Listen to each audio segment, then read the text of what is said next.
Il y a bien longtemps, dans les profondeurs de la forêt amazonienne, où vit un peuple fascinant, les Ticuna.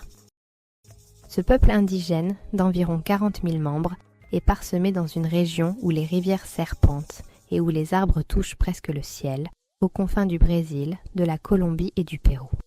Les Ticuna sont les gardiens d'une culture millénaire fièrement transmise de génération en génération. Parmi nos nombreuses traditions, l'art de la peinture corporelle.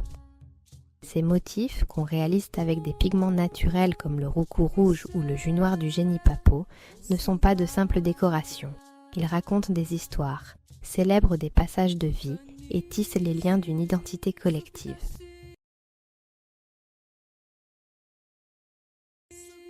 Je m'appelle Ismenia et aujourd'hui, dans mon village, l'agitation est à son comble.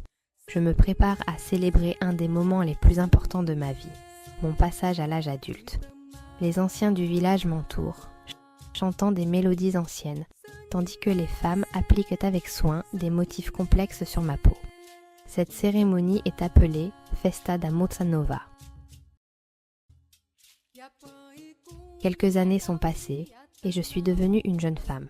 Ça fait maintenant 4 ans que je côtoie Kae, un Ticuna du clan Boï.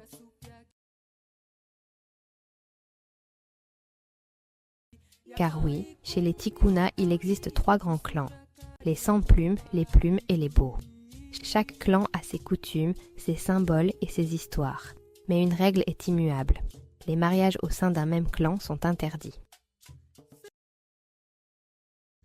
Le clan Boï, auquel appartient Kae, est celui qui tisse des alliances avec des non-indigènes, portant ainsi les peintures corporelles au-delà des frontières de la forêt. Notre mariage symbolise non seulement l'union de 2 clans, mais aussi la richesse d'un patrimoine qui s'adapte et perdure. Quelques saisons plus tard, je donne naissance à une magnifique petite fille. La nouvelle se répand dans tout le village. Un nouveau membre des Ticuna est arrivé. Selon les traditions, l'enfant reçoit son appartenance au clan de son père. Au cœur d'une célébration colorée et joyeuse, ma petite est peinte pour la première fois. Avec du noir partout, le génie-papo sert à la protection d'un nouveau-né. La peinture corporelle, encore une fois, devient un langage qui unit, raconte et transmet. Pour nous, la peinture corporelle n'est pas qu'un ornement.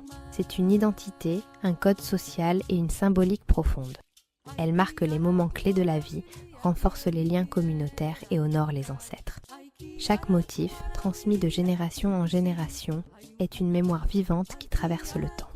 J'ai grandi en portant ces peintures lors des naissances, des mariages et des rites de passage à l'âge adulte. Aujourd'hui, devenue aînée, je regarde mes petits-enfants se préparer pour leur propre cérémonie, perpétuant ainsi notre héritage. Et ainsi, de génération en génération, la boucle se répète, tissant à chaque fois une toile de couleurs, de liens et de traditions. Par nos peintures, nous rappelons au monde que notre culture est vivante, belle et indélébile.